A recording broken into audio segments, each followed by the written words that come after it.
Mapagpalang araw po sa inyong lahat. Ngayon po ay araw ng Huwebes, ika-14 ng Mayo. Pakinggan po natin ngayon ang mabuting balita ng Panginoon. Pagbasa mula sa mga gawa ng mga apostol. Noong mga araw na iyon, nagkatipon ang mga 120 kapatid. Tumindig sa harapan nila si Pedro at nagsalita, "Mga kapatid, kailangang matupad ang nasasaad sa kasulatan na sinabi ng Espiritu Santo sa pamamagitan ni David tungkol kay Judas na nanguna sa mga dumakip kay Jesus. Dati kabilang siya sa amin at kasama sa paglilingkod. Ngayon, nasusulat sa aklat ng mga awit. Ang tirahan niya'y tuluyang layuan at huwag ng tirahan ninuman. Nasusulat din, gampanan ng iba ang kanyang tungkulin. Kaya dapat tayong pumili ng isang makakasama namin bilang saksi sa muling pagkabuhay ni Jesus. Kailangang ito'y isa sa mga kasama-sama namin sa buong panahong nakipamuhay sa atin ang Panginoong Jesus. Mula nang binyagan siya ni Juan hanggang sa iakyat sa langit, pumili sila ng 2 lalaki, si Matias at si Jose na tinatawag na Barsabas at tinagurian ding Justo, at sila'y nanalangin.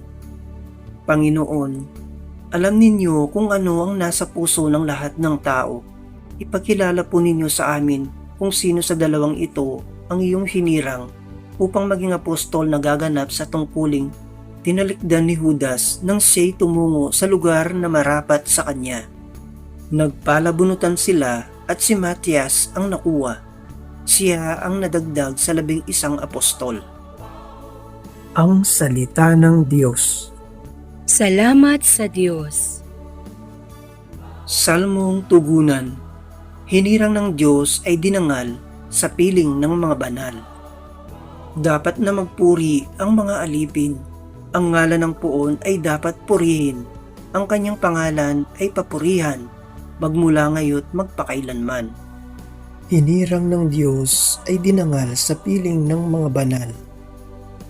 Buhat sa silangan hanggang sa kanluran, ang ngalan ng Poon pupurihing tunay. Siya'y nagahari sa lahat ng bansa, lampas pa sa langit ang pagkadakila. Hinirang ng Diyos ay dinangal sa piling ng mga banal. Walang makatulad ang Panginoong Diyos na sa kalangitan doon naluluklok. Buhat sa itaas, siya'y tumutunghay. Ang lupa at langit kanyang minamasdan. Hinirang ng Diyos ay dinangal sa piling ng mga banal. Mula sa alabok, ang mga mahirap sa pagkagulami ay itinataas. Sa mga prinsipe ay isinama. Nagiging prinsipe ang mga lingkod niya. Hinirang ng Diyos ay dinangal sa piling ng mga banal. Aleluya, aleluya.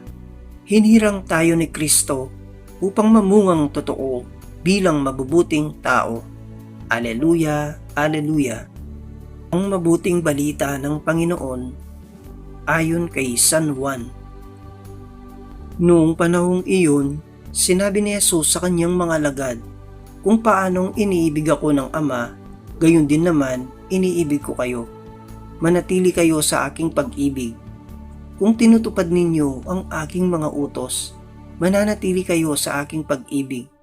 Tulad ko, tinutupad ko ang mga utos ng aking Ama at ako'y nananatili sa kanyang pag-ibig. Sinabi ko sa inyo ang mga bagay na ito upang makahati kayo sa kagalakan ko at malubos ang inyong kagalakan. Ito ang aking utos. Mag-ibigan kayo gaya ng pag-ibig ko sa inyo. Walang pag-ibig na higit pa sa pag-ibig ng isang taong nag-aalay ng kanyang buhay para sa kanyang mga kaibigan. Kayo'y mga kaibigan ko kung tinutupad ninyo ang mga utos ko. Hindi ko na kayo inaaring alipin, sapagkat hindi alam ng alipin ang ginagawa ng kanyang Panginoon. Sa halip, inaari ko kayong mga kaibigan sapagkat sinabi ko sa inyo ang lahat ng narinig ko sa aking Ama. Hindi kayo ang pumili sa akin. Ako ang pumili at humirang sa inyo upang kayo'y humayo at mamunga at manatili ang inyong bunga. Sa gayon, ang anumang hingin ninyo sa Ama sa aking pangalan ay ipagkakaloob sa inyo. Ito ang iniutos ko sa inyo. Mag-ibigan kayo. Ang mabuting balita ng Panginoon. Pinupuri ka namin, Panginoong Hesukristo.